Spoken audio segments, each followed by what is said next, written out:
काबली वाला। मेरी 5 बरस की लड़की मिनी से घड़ी भर भी बोले बिना नहीं रहा जाता। एक दिन वह सवेरे सवेरे ही बोली, बाबूजी, रामदयाल दरबान है ना, वह काक को कौवा कहता है। वो कुछ जानता नहीं ना बाबूजी। मेरे कुछ कहने से पहले ही उसने दूसरी बात छेड़ दी। देखो बाबूजी, भोला कहता है काश में हाथी सूंड से पानी फेंकता है, इसी से वर्षा होती है। अच्छा बाबूजी, भोला झूठ बोलता है ना। और फिर वह खेल में लग गई। मेरा घर सड़क के किनारे है। एक दिन मिनी मेरे कमरे में खेल रही थी। अचानक वह खेल छोड़कर खिड़की के पास दौड़ गई और बड़े जोर से चिल्लाने लगी, काबली वाले, ओ काबली वाले। कंधे पर मेवों की झोली लटकाए, हाथ में अंगूर की पिटारी लिए एक लंबा सा काबली वाला धीमी चाल से सड़क पर जा रहा था।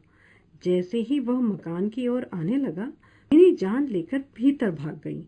उसे डर लगा कि कहीं वह उसे पकड़ ना ले। उसके मन में यह बात बैठ गई कि काबली वाले की झोली के अंदर तलाश करने पर उस जैसे और भी 2-4 बच्चे मिल सकते हैं। काबली वाले ने मुस्कुराते हुए मुझे सलाम किया। मैंने उससे कुछ सौदा खरीदा। फिर वह बोला, बाबू साहब, आपकी लड़की कहाँ गई? मैंने मिनी का डर दूर करने के लिए उसे बुलवा लिया। काबली वाले ने झोली से किशमिश और बादाम निकालकर मिनी को देना चाहा। डर कर वह मेरे घुटनों से चिपट गई। काबली वाले से उसका पहला परिचय इस तरह हुआ। कुछ दिन बाद किसी जरूरी काम से मैं बाहर जा रहा था। देखा कि मिनी काबुली वाले से खूब बातें कर रही है और काबुली वाला मुस्कुराता हुआ सुन रहा है। मिनी की झोली किशमिश बादाम से भरी हुई थी। मैंने काबुली वाले को अठन्नी देते हुए कहा, इसे ये सब क्यों दे दिया, अब मत देना। फिर मैं बाहर चला गया। कुछ देर तक काबुली वाला मिनी से बातें करता रहा। जाते समय वह अठन्नी मिनी की झोली में डालता गया। जब मैं घर लौटा तो देखा कि मिनी की माँ काबुली वाले से अठन्नी लेने के कारण उस पर खूब गुस्सा हो रही है। काबुली वाला प्रतिदिन आता रहा। उसने किशमिश बादाम दे देकर मिनी के छोटे से हृदय पर काफी अधिकार जमा लिया। दोनों में वही वही बातें होती और वे खूब हंसते। रहमत काबुली वाले को देखते ही मेरी लड़की हंसती हुई पूछती, काबुली वाले, ओ काबुली वाले, तुम्हारी झोली में क्या है? रहमत हंसता हुआ कहता, हाथी। फिर वो मिनी से कहता, तुम ससुराल कब जाओगी? इस पर वह उल्टे रहमत से पूछती, तुम ससुराल कब जाओगे? रहमत अपना मोटा घूंसा तान कर कहता, हम ससुर को मारेगा। इस पर मिनी खूब हंसती। हर साल सर्दियों के अंत में काबुली वाला अपने देश चला जाता। जाने से पहले वह सब लोगों से पैसा वसूल करने में लगा रहता। उसे घर घर घूमना पड़ता, मगर फिर भी प्रतिदिन वह मिनी से एक बार मिल जाता। एक दिन सवेरे मैं अपने कमरे में बैठा हुआ कुछ कर रहा था। ठीक उसी समय सड़क पर बड़े जोर का शोर सुनाई दिया।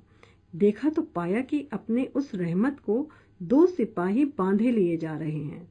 रहमत के कुर्ते पर खून के दाग हैं और सिपाही के हाथ में खून से सना हुआ छुरा। सिपाही से और कुछ रहमत के मुंह से सुना कि हमारे पड़ोस में रहने वाले एक आदमी ने रहमत से एक चादर खरीदी थी। उसके कुछ रुपए उस पर बाकी थे, जिन्हें देने से उसने इनकार कर दिया था। बस इसी पर दोनों में बात बढ़ गई और काबुली वाले ने उसे छुरा मार दिया। इतने में काबुली वाले कहती हुई मिनी घर से निकल आई। रहमत का चेहरा क्षण भर के लिए खिल उठा। मिनी ने आते ही पूछा, तुम ससुराल जाओगे? रहमत ने हंसकर कहा, हाँ, वहीं तो जा रहा हूँ। रहमत को लगा कि मिनी उसके उत्तर से प्रसन्न नहीं हुई। तब उसने घूंसा दिखाकर कहा, ससुर को मारता, पर क्या करूं, हाथ बंधे हुए हैं। छुरा चलाने के अपराध में रहमत को कई साल की सजा हो गई। काबुली वाले का ख्याल धीरे धीरे मेरे मन से बिल्कुल उतर गया और मिनी भी उसे भूल गई। कई साल बीत गए। आज मेरी मिनी का विवाह है। लोग आ जा रहे हैं। मैं अपने कमरे में बैठा हुआ खर्च का हिसाब लिख रहा था। इतने में रहमत सलाम करके एक ओर खड़ा हो गया। पहले तो मैं उसे पहचान ही ना सका। उसके पास ना तो झोली थी और ना चेहरे पर पहले जैसी खुशी। अंत में उसकी ओर ध्यान से देखकर पहचाना कि ये रहमत है। मैंने पूछा, क्यों रहमत, कब आए? कल ही शाम को जेल से छूटा हूँ, उसने बताया। मैंने उससे कहा, आज हमारे घर में ज़रूरी काम है, मैं उसमें लगा हुआ हूँ, आज तुम जाओ फिर आना। वह उदास होकर जाने लगा। दरवाजे के पास रुककर बोला, जरा बच्ची को नहीं देख सकता? शायद उसे यही विश्वास था कि मिनी अब भी बच्ची ही है। वह अब भी पहले की तरह काबली वाले ओ काबली वाले चिल्लाती हुई दौड़ी चली आएगी। उन दोनों की उस पुरानी हंसी और बातचीत में किसी तरह की रुकावट न होगी। मैंने कहा, आज घर में बहुत काम है, आज उससे मिलना ना हो सकेगा। वह कुछ उदास हो गया और सलाम करके दरवाजे से बाहर निकल गया। मैं सोच ही रहा था कि उसे वापस बुलाऊं। इतने में स्वयं ही लौट आया और बोला, ये थोड़ा सा मेवा बच्ची के लिए लाया था, उसे दे दीजिएगा।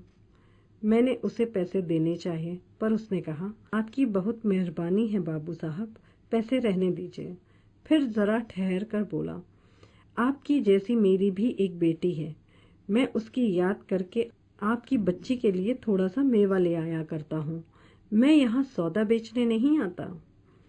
उसने अपने कुर्ते की जेब में हाथ डालकर कागज़ का एक टुकड़ा निकाला। देखा कि कागज़ पर छोटे से हाथ के नन्हे पंजे की छाप थी। हाथ में थोड़ी सी कालिक लगाकर कागज़ पर उसकी छाप ले ली गई थी। अपनी बेटी की इस याद को छाती से लगाकर रहमत हर समय कलकत्ता के गली कूचों में सौदा बेचने आता था। देखकर मेरी आंखें भर आईं। सब कुछ भूलकर मैंने उसी समय मिनी को बाहर बुलवाया। विवाह की पूरी पोशाक और गहने पहने मिनी शर्म से सिकुड़ी मेरे सामने खड़ी हो गई। उसे देखकर रहमत काबली वाला पहले तो सकपका गया। उससे पहले जैसी बातचीत करते ना बना। बाद में हंसता हुआ बोला, लल्ली सास के घर जा रही है क्या? मिनी अब सास का अर्थ समझती थी। मारे शर्म के उसका मुंह लाल हो उठा। मिनी के चले जाने पर एक गहरी सांस भरकर रहमत वहीं जमीन पर बैठ गया। उसकी समझ में यह बात एकाएक स्पष्ट हो उठी थी कि उसकी बेटी भी इतने दिनों में बड़ी हो गई होगी। इन 8 वर्षों में उसका क्या हुआ कौन जाने। वह उसकी याद में खो गया। मैंने कुछ रुपए निकालकर उसके हाथ में रख दिए और कहा, रहमत, तुम अपनी बेटी के पास